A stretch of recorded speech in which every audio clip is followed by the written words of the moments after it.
Shattered expectations. Marcus Williams stood in line at the bustling lunar spaceport, clutching his first-class ticket to Proxima Centauri Station. At 12 years old, he was tall for his age, with deep brown skin that seemed to absorb the harsh artificial light of the terminal. His eyes, remarkably focused for someone so young, studied the holographic display that tracked the boarding progress of the VSS Horizon, humanity's premier interstellar passenger vessel. All around him, travelers from Earth and various colonies moved through the terminal.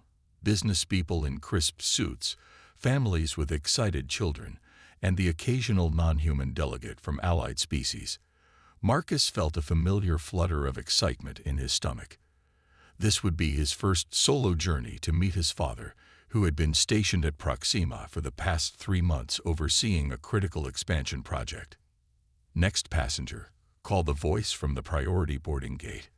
Marcus stepped forward, shoulders squared with the quiet confidence his mother had always encouraged. "Good morning," he said, handing over his credentials and ticket to the flight attendant. Ilara Voss, the senior attendant for first-class passengers, looked down at Marcus with poorly concealed surprise. Her pale blue eyes narrowed as she examined his documentation, then returned to study his face. "First class?" she asked, her voice carrying a note of disbelief. "Yes, ma'am," Marcus replied politely. "My father arranged it." Ilara's thin lips pressed into a tighter line. "I see. And you're traveling alone?" "Yes, ma'am. I'm meeting my father at Proxima Station." Ilara tapped at her console screen, her long fingers moving with deliberate slowness.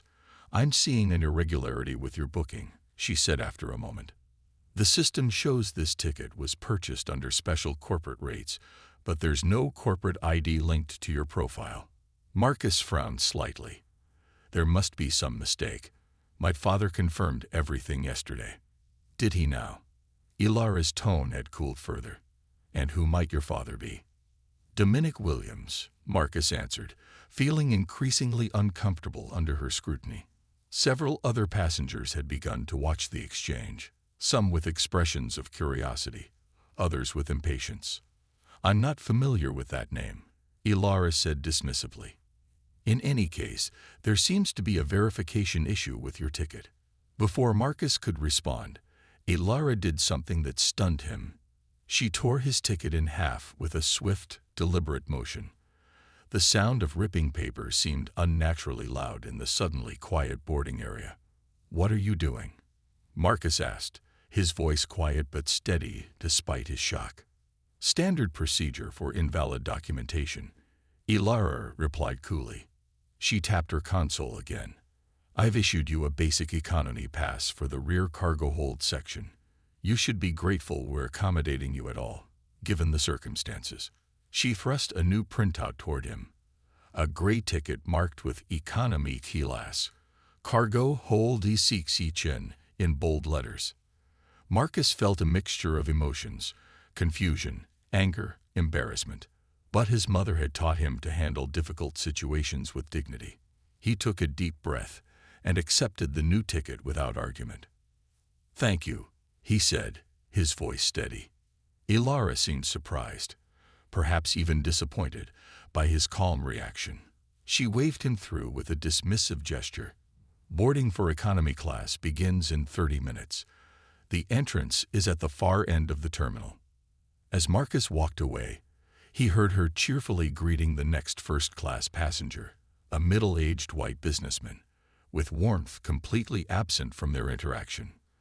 The cargo hold section of the VSS Horizon was a stark contrast to the luxurious first-class cabin Marcus had glimpsed through the door. Here, rows of narrow seats were crammed together with minimal legroom. The lighting was dimmer, the air recyclers noisier. Most passengers were laborers heading to construction projects in the Proxima system, along with a few budget tourists and students. "First time in the cheap seats?" asked a friendly voice. Marcus turned to see an older man with dark skin and gray-streaked hair sitting next to him. "Yes, sir," Marcus replied. "Dr. Jefferson Okafor," the man introduced himself, extending a hand. xenobiologist heading to the research station. Marcus Williams, he said, shaking the offered hand. I'm going to visit my father. Williams? Dr. Okafor raised an eyebrow. Any relation to Dominic Williams? Marcus nodded, surprised. He's my father. Dr. Okafor's eyes widened. Your father is Dom Williams, the founder of Starway Transit. Yes, sir. The man who revolutionized civilian space travel with the Williams Drive. Dr. Okafor continued, his voice lowered. The owner of this very vessel we're sitting in. Marcus nodded again, uncomfortably aware that a few nearby passengers had begun to listen. And that flight attendant just tore up your ticket. Dr. Okafor shook his head in disbelief. Does she have any idea who you are? I don't think so, Marcus replied. And I didn't tell her. My dad always says we should experience how our services really work, not how people treat us when they know who we are. Dr. Okafor chuckled softly. Your father is a wise man. But still, that was blatant discrimination. I saw what happened. Marcus shrugged slightly. It's not the first time. The pre-flight announcement interrupted their conversation. The vessel hummed to life as the Williams Drive, named after Marcus's father, who had invented the revolutionary propulsion system, powered up. The technology had transformed space travel, making interstellar journeys possible in days rather than years. 4 hours into the journey, Marcus felt something wrong. Having grown up around spacecraft engineering, his father had converted their garage into a lab when Marcus was just 5. He had developed an intuitive sense for how ships should feel when operating correctly. There was a subtle vibration through the floor that shouldn't have been there, and the cabin lights had flickered twice in the past 20 minutes. Something's not right, he murmured to Dr. Okafor, who had been dozing beside him. The scientist blinked awake. What do you mean? The drive harmonics are off, Marcus explained. Listen. Dr. Okafor tilted his head, trying to hear what Marcus could. I don't. Wait, is that a fluctuation in the gravity field? Marcus nodded grimly. He reached into his backpack and pulled out a small device, a diagnostic tool his father had designed for field work. It wasn't supposed to interface with ship systems without authorization, but Dominic Williams had built backdoor access into all vessels using his technology. The results made Marcus's stomach tighten. The quantum harmonizers are showing pre-failure indicators. If they fail completely, the drive could destabilize.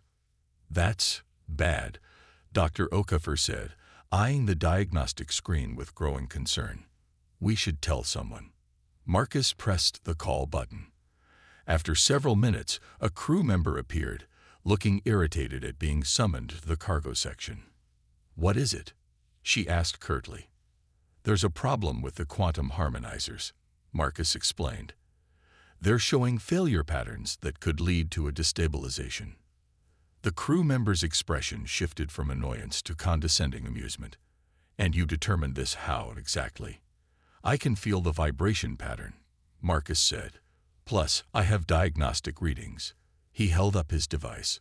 Unauthorized equipment is not permitted to interface with ship systems, the crew member said sharply. That's a security violation. But the readings are clear, Dr. Okafor interjected. The boy knows what he's talking about. I'm a scientist, and I'll report this to security, the crew member interrupted. Please hand over that device immediately.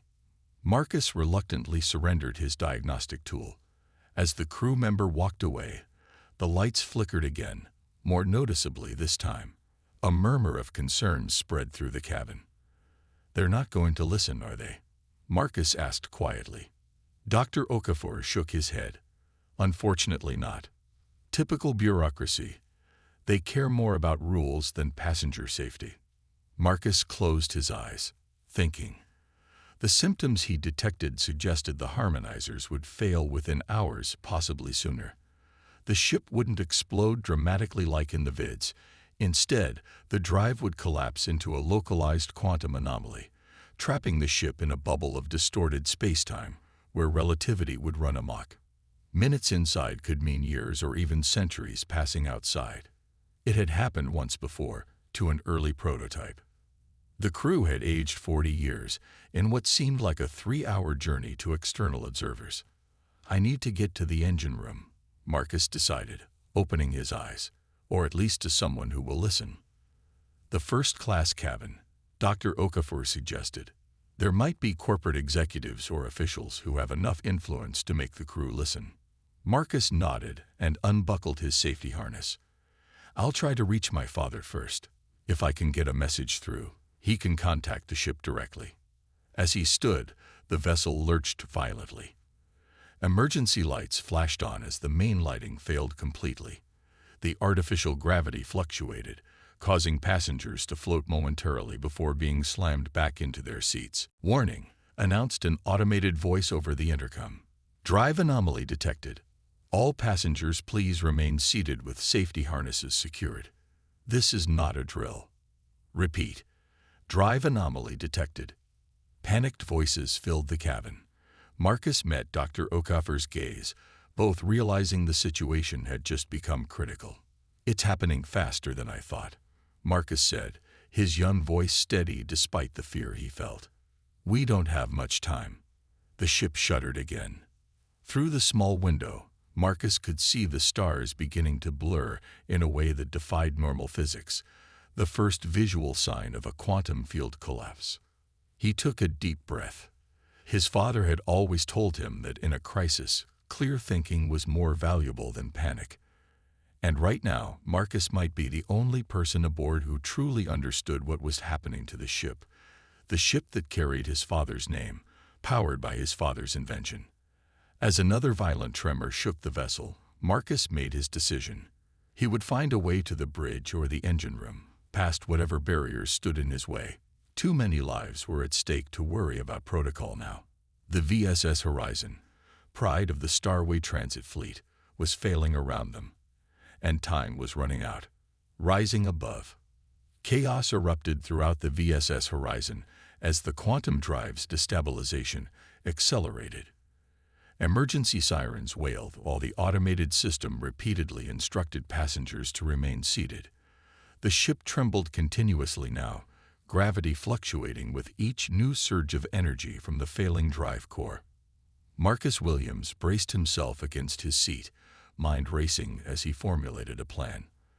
The cargo section was in pandemonium, passengers crying, praying, or simply sitting in stunned silence as the realization set in that something was terribly wrong with the ship.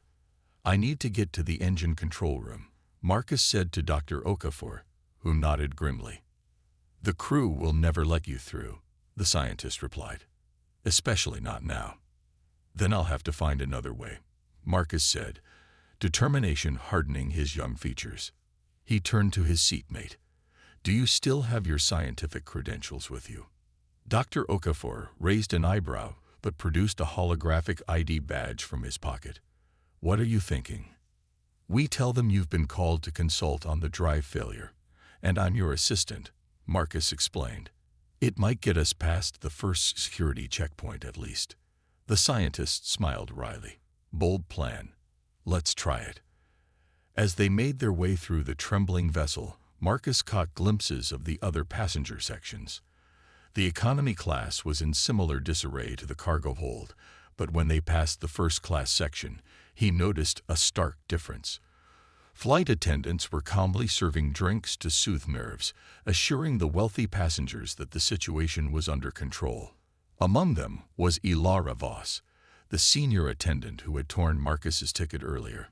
Their eyes met briefly through the doorway. Recognition flashed across her face, quickly replaced by irritation. She strode toward them. "Passengers must remain in their designated sections during emergencies," she said sharply, blocking their path. "Return to the cargo hold immediately." Dr. Okafor stepped forward, holding up his credentials. Dr. Jefferson Okafor, cynobiologist with clearance for quantum physics consultation. "I've been called to assist with the drive malfunction.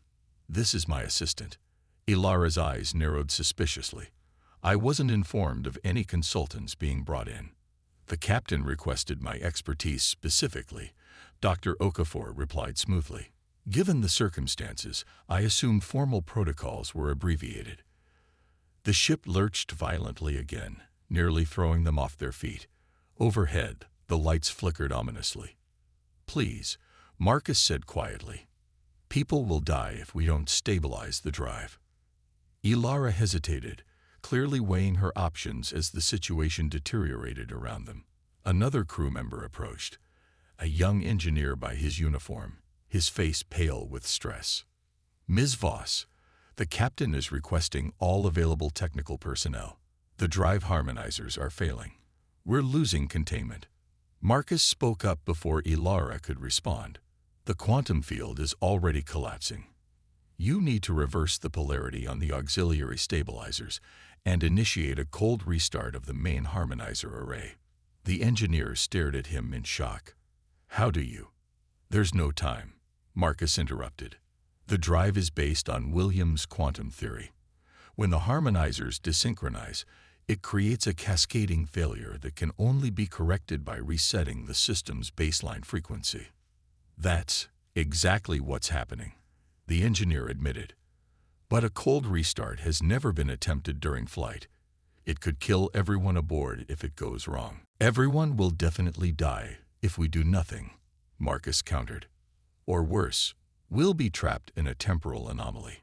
The engineer looked at Marcus with new respect, then turned to Ilara. "We should bring them to the bridge. The captain needs to hear this." Ilara's face flushed with anger and embarrassment, but she reluctantly stepped aside. "Fine, but I'm escorting them personally." The bridge of the VSS Horizon was a scene of controlled panic. Officers moved between stations with urgent purpose while the captain, a stern-faced woman with silver-streaked black hair, stood at the center console reviewing emergency protocols. "Captain Ramsey," Ilara announced as they entered. "This boy claims to understand what's happening with the drive." Captain Ramsey looked up, her piercing gaze assessing Marcus in an instant. "We have the top engineers in the fleet working on this. What could you possibly contribute, young man?" "My name is Marcus Williams," he said simply. "Dominic Williams is my father." A hush fell over the bridge. Every officer present knew that name, the inventor of the Williams drive that powered their ship and revolutionized space travel. "Williams?" the captain repeated, skepticism mixing with hope in her voice. "Can you verify this claim?" Marcus reached into his pocket and pulled out a small medallion, a quantum stabilizer chip miniaturized into a pendant, his father's personal signature engraved on its surface. It was a one-of-a-kind item, impossible to counterfeit and immediately recognizable to anyone familiar with Williams' technology. The captain's eyes widened. "Why didn't you identify yourself during boarding?" "That's not important right now," Marcus replied, though his brief glance toward Ilara spoke volumes. "What matters is saving the ship. I studied my father's designs my entire life. I know how to fix this." Captain Ramsey nodded sharply. "What do you need?" "Direct access to the drive control systems and 3 of your best engineers," Marcus said without hesitation. The captain turned to her first officer. "Make it happen." As they rushed toward the engine room, Ilara trailed behind, her face a mask of shocked realization. The medallion had confirmed what seemed impossible to her. This child she had humiliated and relegated to the cargo hold was the son of the most influential figure in interstellar travel, the actual owner of the vessel they were flying. The engine room was massive, a cathedral to human ingenuity dominated by the glowing heart of the Williams drive. The quantum harmonizers, normally synchronized in perfect rhythm, were visibly out of phase, their light patterns erratic and discordant. "The containment field is down to 42%, reported Chief Engineer Torres, her hands flying over the controls. "At this rate, we'll have complete failure in 20 minutes. "We need to implement a cold restart," Marcus said, stepping up to the main console. Torres shook her head. "That's never been done mid-flight. The protocols don't even exist for it." "My father created a contingency procedure," Marcus explained. It's not in the official manuals because it was never meant to be necessary. The redundancies should have prevented this. Someone disabled 2 of the failsafes during routine maintenance last month. Torres admitted. They were flagged for replacement, but corporate cost-cutting measures delayed it. Marcus finished, understanding immediately. My father isn't going to be happy about that. The chief engineer looked uncomfortable, but focused on the crisis at hand. How do we execute this cold restart? Marcus moved to the primary interface and began entering a complex sequence of commands. We need to isolate the quantum core, then release the built-up energy in controlled microbursts while simultaneously recalibrating the harmonizer frequencies. His fingers flew across the control panels with practiced ease, each movement precise and confident. The engineers watched in amazement as this 12-year-old boy navigated the most advanced propulsion system in human history with the expertise of a seasoned professional. How do you know all this? Torres asked, following his instructions to adjust power distributions. My bedroom ceiling is covered with diagrams of the Williams drive, Marcus replied, not looking up from his work. I've been studying quantum physics since I was 5. My father taught me everything. As they worked frantically against time, the ship continued to shudder around them. Captain Ramsey's voice came over the comm. Engine room, we're seeing temporal distortions on the outer hull. Whatever you're doing, do it faster. Almost there, Marcus muttered, his young face tense with concentration. On my mark, I need you to cut power to all non-essential systems and redirect everything to the main stabilizer. Torres nodded, positioning her hand over the emergency protocols. 3, 2, 1, mark. The lights throughout the ship died. For one heart-stopping moment, everything went silent, even the ever-present hum of the engines. Then, with a sudden surge, the quantum core flared brilliantly as the harmonizers reset, their rhythms perfectly synchronized once more. It's working, Torres exclaimed, watching the diagnostics return to normal parameters. Containment field stabilizing at 68%, 75%, 89%. We're back within safe operating range. Around them, the ship's systems came back online one by one. The artificial gravity normalized, and the violent shaking subsided to a gentle vibration before stopping completely. Captain Ramsey's voice returned, relief evident in her tone. Well done, engine room. Status report. Drive stabilized, Captain, Torres reported. All systems returning to normal function. We just witnessed a miracle performed by the youngest Williams.